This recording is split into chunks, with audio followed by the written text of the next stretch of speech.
perintah, instruksi kepada jajaran ya. Dari atas ke bawah, dari hulu ke hilir ini jelas ya, bahwa apa aturan-aturan yang harus dilakukan oleh anggota Polri. Tidak melakukan pungli, tidak mencari kesalahan, dan tidak melakukan perbuatan yang nantinya akan menurunkan citra Polri.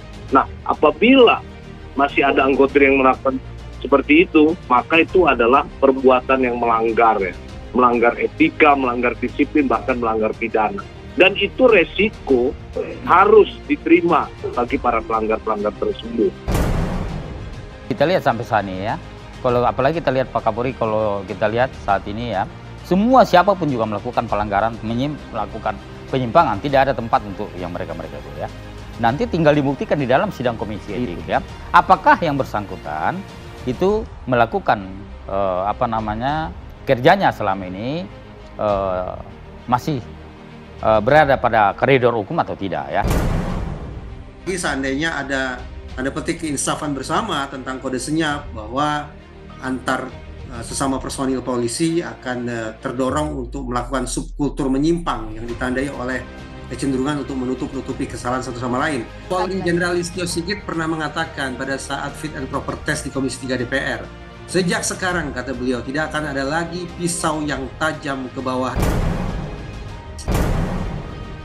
Sekarang ini sangat mudah orang merhatiin dan mempublikasi dan akhirnya viral.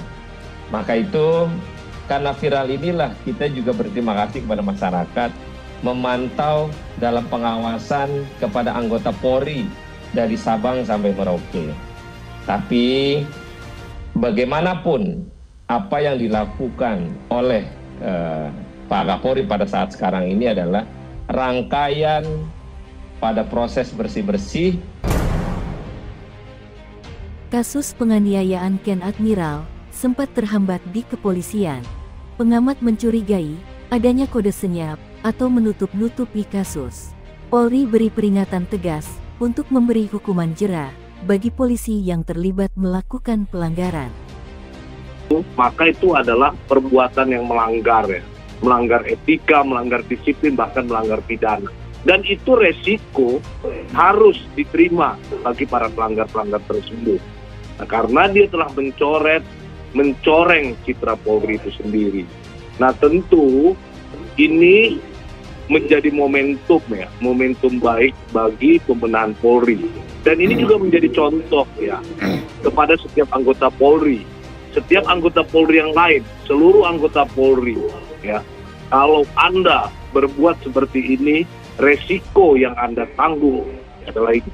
Seperti kita melihat proses yang dialami FS, PM, dan sekarang Akhirudin Hasibuan. Nah, tentu ini harus menjadi pelajaran bagi institusi Polri, pelajaran bagi setiap anggota Polri agar tidak berbuat yang sama.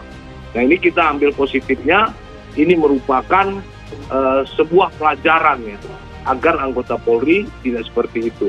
Dan tentu kita telah mengingatkan kepada seluruh anggota Polri agar para katakanlah netizen, siapapun yang mengkritik Polri adalah kepedulian terhadap Polri. Dan tentu kita juga berpikir positif.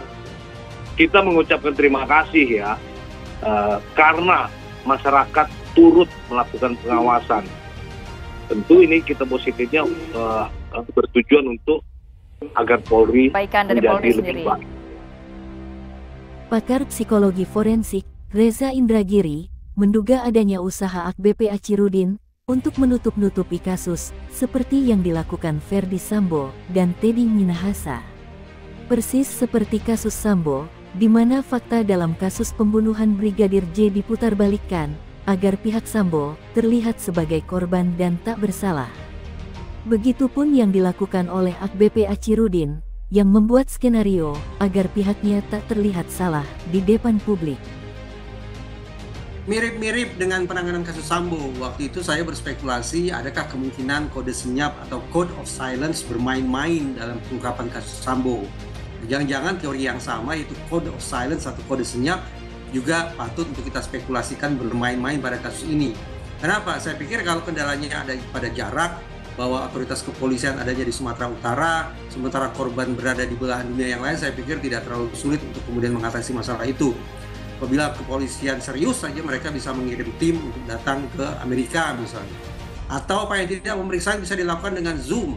Apakah kasus ini terkendala adanya tanda petik struktur organisasi Polri yang tidak memungkinkan dilakukannya pengungkapan kasus segera mungkin, ataukah memang ada kendala teknis ataukah lainnya. Keberadaan orang yang punya otoritas yang kita yakini berada di sisi kita itu akan melipat gandakan kepercayaan diri kita, termasuk barangkali akan meningkatkan perilaku agresif kita. Tambah lagi seandainya ada tanda petik keinsafan bersama tentang kode senyap, bahwa antar sesama personil polisi akan terdorong untuk melakukan subkultur menyimpang yang ditandai oleh kecenderungan untuk menutup-nutupi kesalahan satu sama lain. Kalau kemudian masyarakat sudah mengalami penumpulan rasa percaya, maka indikator susulannya akan sangat merisaukan. Pertama, masyarakat enggan untuk bekerja sama dengan pihak kepolisian, dan yang kedua, masyarakat enggan untuk melapor.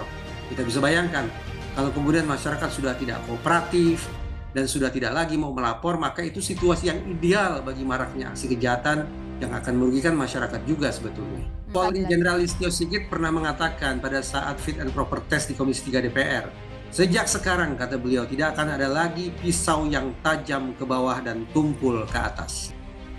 Sebelumnya, penyelidikan kasus penganiayaan anak perwira polisi terhadap Ken Admiral sempat terkendala.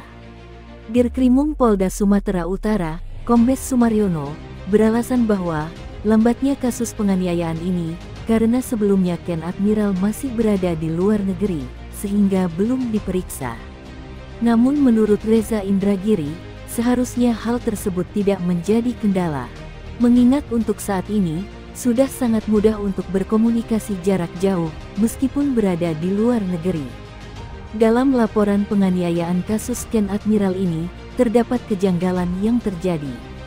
Keluarga Ken mengungkap, secara tiba-tiba, Ken Admiral sempat dijadikan tersangka dalam kasusnya. Hal tersebut karena Ken Admiral dilaporkan balik oleh pihak dari AKBP Ahirudin terkait kasus penganiayaan tersebut.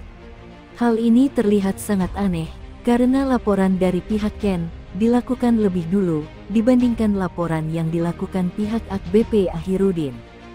Sehingga menurut Reza, hal ini seperti upaya yang dilakukan Ferdi Sambo dalam menutupi kejahatannya. AKBP Ahirudin diduga melakukan penyalahgunaan wewenang dalam kasus pelanggaran yang dilakukan anaknya terhadap Ken. Ahirudin telah membuat skenario sejak awal, seperti pembuatan video, seakan-akan Ahirudin memberikan wejangan kepada Ken, Aditya dan teman-temannya. Ahirudin sengaja memberikan segepok uang, dan meminta Ken untuk tak mempermasalahkan perilaku Aditya yang telah menganiayanya.